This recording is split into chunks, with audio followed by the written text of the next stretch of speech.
Kerry Cronin, Director of the Concord Free Public Library. I hope that you and your families are well and that you're enjoying this community reading of the Penderwicks as much as I am. I know it's been a difficult time to be home and to be unable to see your friends and to do the things that you enjoy, but I want to reassure you that it won't be much longer when we'll be welcoming you back to the library for an in-person visit soon. Before I begin reading, I want to be sure to thank my colleagues Royce McGrath and Andy Grayson for coordinating this initiative, and our friends at the Minuteman Media Network and WIQH Radio for helping us to share it with the community.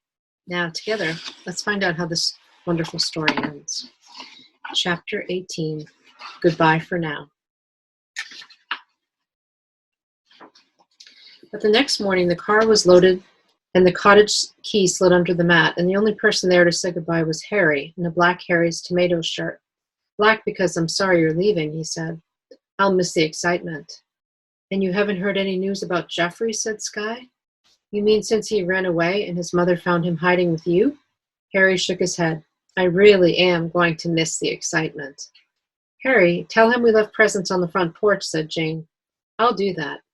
Harry handed a large paper bag to Mr. Penderwick. Tomatoes. Thanks, Harry. All right, girls, it's time. Pile in. A little longer, Daddy, said Jane. Maybe he'll still come. If he hasn't come by now, I don't think he will. I'm sorry, honey, but we need to start on our way. Skye and Jane stuffed Hound into the back with the suitcases and boxes. Then everyone slid into their seats, taking the same spots they'd had arriving 3 weeks earlier. They looked as miserable as it's possible to look, without crying, and probably some of them were. I didn't say goodbye to Yaz and Carla, said Batty. They'll be disappointed. You can send them a postcard when we get home, said Rosalind. And Churchy? Let's send her one, too. Good idea. And Jeffrey? Oh, said Jane. She was definitely one of the criers. If we haven't heard from Jeffrey in a few days, I'll call and make sure I talk with Churchy, I promise, said Mr. Penderwick. Harry was pulling away in his tomato truck. Say goodbye to Harry. Goodbye, Harry. Thank you for the tomatoes. The sisters waved out the car windows while Hound barked unhappily in the back. Here we go. Mr. Penderwick started the engine, and he headed down the driveway. 4 heads turned to watch the yellow cottage disappear slowly into the trees. Goodbye, white bedroom, said Skye. Goodbye, secret passage in the closet, said Batty. Goodbye, dearest Jeffrey and Churchy and summer and magic and adventure and all that's wonderful in life, said Jane. Goodbye, Cagney's Frimbriata, Rosebush, thought Rosalind. And goodbye, Cagney.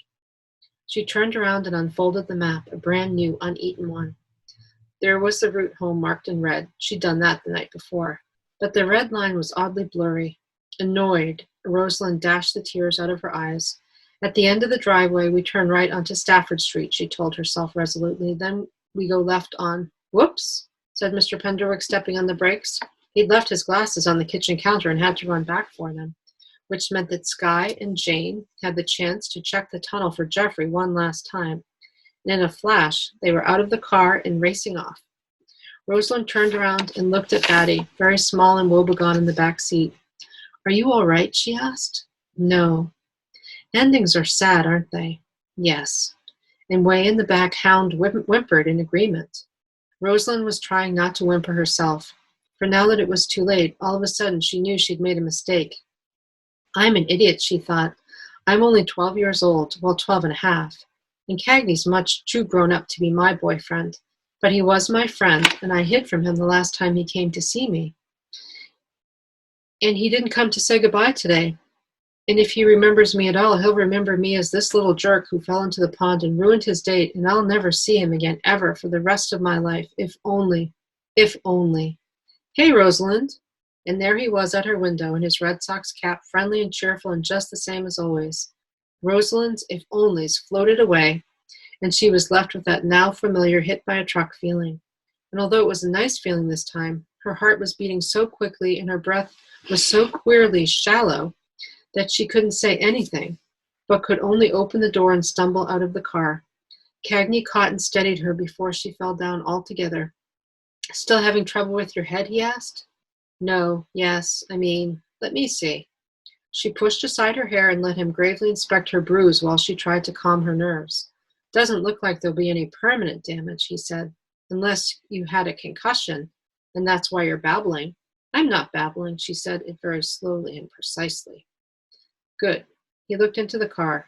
You've lost most of your family. Daddy's getting his glasses from the cottage, and Sky and Jane are looking for Geoffrey. They'll all be back soon. Now Rosalind noticed that Cagney was holding a pet carrier. Glad for an excuse to avoid his gaze, she bent down and peered in at two funny bundles of fur squished side by side. You brought the rabbits, she said. They're why I'm late, said Cagney. First Carla hid behind the refrigerator, and then Yaz wouldn't let me catch them for the longest time. But I thought Batty might like to see them again before she went home. Rosalind's heart, whose beating had slowed down a bit, now swelled to twice its normal size with gratitude. She called into the car. Batty, the bunnies are here to say goodbye. I brought you something too, said Cagney. He reached behind him and picked up a large pot. It's a frimbriata rose. I figured you deserved one of your own after helping me with mine. Oh, Cagney. Rosalind took the pot and buried her nose in a white bloom, a present. She didn't have a present for him. She should have given him some of those brownies after all. Would she ever understand boys in her whole entire life? And what should she say now? Then, thank heavens, Batty was out of the car and throwing herself at the pet carrier, and Rosalind was able to figure out her next lines. Thank you so much for the frimbriata. I'll take care of it forever. And thank you for bringing Yaz and Carla. Batty desperately wanted to say goodbye to them, just as I desperately wanted to say goodbye to you. It was on Rosalind's face, but she didn't say it. Well, really, it was Yaz's idea. Cagney took a carrot out of his pocket and let Batty feed it to the rabbits. Over his shoulder, Rosalind could see her father returning, and now she heard Sky and Jane's voices. They were headed back too. Take courage, Rosie, she thought. This is your last chance to act mature. And please say goodbye to Kathleen and thank her for me. Who? What did he mean, who? You know, the girl who helped pull me out of the pond? Oh, Kathleen, that didn't work out. She wasn't easy to talk to, not like you. Hold on to that skill, Rosie, for when you're old enough to care about boys. They'll appreciate it. Suddenly he was leaning over her and planting a light kiss on the top of Rosalind's head. Her eyes fluttered closed, and she thought, finally, something wonderful to tell Anna, until she opened her eyes again and saw that he was kissing Batty before strolling toward Sky and Jane, probably to kiss them, too. I'll be lucky if he doesn't kiss Daddy and Hound before he's done. Well, at least I'm the only one with the rose bush. Why do you look so funny, said Batty. I don't. Yes, you do, like you're going to laugh and cry at the same time. Rosalind carefully stowed her frimbriata on the floor of the car, where she'd be able to watch over it during the ride to Cameron. I'm just glad to be going home, that's all. A few minutes later, all the Penderwicks were back in the car, once more waving goodbye. Goodbye, Cagney, said Mr. Penderwick. Thanks for all the plant talks. Goodbye, Yaz and Carla, said Batty. I love you. Goodbye, Geoffrey. Darn it all, where are you? Even Cagney doesn't have a clue, said Sky. Goodbye, Sanity, because not knowing is driving me crazy, said Jane. Rosalind waved and smiled one last time to Cagney. Farewell, then smoothed out the map. Stafford Street. Where's Stafford Street? She muttered. Then she realized she was holding the silly thing upside down. With much rustling, she flipped it and, Daddy, stop! Sky shouted from the back seat, It's Churchy! And there was Churchy jogging toward them through the trees. She burst out into the open, waving her arms just as Mr. Penderwick once more stepped hard on the brakes. The whole family was out of the car in an instant, running to meet her. Churchy! Churchy! Jane and Batty threw themselves at her, while Sky danced impatiently in circles. Geoffrey, what's happened to Geoffrey? Churchy was too winded for anything but huffing and panting until everyone thought they'd explode with not knowing. Finally, she managed. Thank goodness I caught you. Oh, my beautiful girls. I'm going to miss you so. But Churchy, Geoffrey, said Sky. I know, dear. Just hold on and he'll tell you himself in a jiffy. He cut through the hedge to the cottage in case you hadn't left and sent me this way in case you had. And here he comes. I can hear him shouting. Now they could hear him too, yelling, Stop and wait and please. And then they could see him. What joy! Rounding the curve, his legs moving so fast they were a blur. Like lightning, the four girls were off and running toward him. And a moment later, Geoffrey had disappeared under a pile of Penderwicks.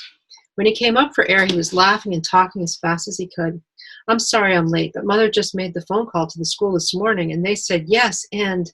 Hold on! Sky waved her arms in front of his face. Start again, said Rosalind. He smiled around at them. Everything's okay now. Geoffrey! That was Jane, frantic with curiosity. He paused, and now he was teasing them. At last he said, I don't ever have to go to Pensy. The cheering was so loud and long that, as Churchy swore later, the Arundel birds fled and didn't come back until the next spring. When the Penderwicks' throats finally gave out, Geoffrey started over at the beginning. After we went back to the house yesterday, Dexter wanted me to go to my room, but Mother said she wanted to talk. So we talked, and then she cried, and we talked, and she cried, and that went on forever. Then Dexter went home, and Mother and I talked some more, and you were right, Rosalind. I was finally able to make her understand about Pensy, and that was great, and she even said I never had to go to West Point if I didn't want to. And then we started to talk about Dexter. Geoffrey's smile faded a little. She's still marrying him, said Skye. He nodded. It could be worse, I guess. She could be marrying a serial killer. Or a werewolf, said Jane. Or Batty couldn't think of anything worse than a werewolf. Anyway, I told Mother if she's going to marry him, I really would prefer to go to that boarding school in Boston, you know, the one that I told you about? And this morning she called them, and they'll take me in September, as long as it turns out I'm not a complete moron. And Mother promised she'd drive me to Boston herself, just me and her without Dexter. And wait, I haven't told you the best part. Geoffrey held up his palm for high fives all around. She said I'm allowed to take a music class at the conservatory. Just one class for now. But it's a beginning, right? Oh, yes, they all shouted. And if any Arundel birds had stayed behind after the last outburst, they surely left now. Jane in bed, it couldn't stop hopping up and down, and Skye kept tossing both her and Geoffrey's camouflage hats into the air. And Rosalind went so far as to kiss Geoffrey on the cheek, there having been so much kissing already that day. Then Mr. Penderwick, after getting the good news in a calmer fashion from Churchy, came over and shook Geoffrey's hand and slapped him on the back, and then Churchy started to cry, and then Jane started to cry, and then Batty, and then even Skye started to cry. It really was time to go. So for the third time, the Penderwicks loaded themselves into the car, but this time with light hearts and consciences and the glad relief that comes with happy endings. Skye rolled down her window, and Geoffrey leaned in. Churchy stood behind him, her hand affectionately on his shoulder. We're going to miss you, Geoffrey, said Jane. We'll visit him in Boston, said Rosalind. And I'll visit you in Cameron, said Geoffrey. Just remember, if you don't, I'll kill you, said Skye. I'll remember, said Geoffrey. Goodbye, Hound. Stay out of trouble. Hound wagged his tail cheerfully. Just thinking about trouble made him happy.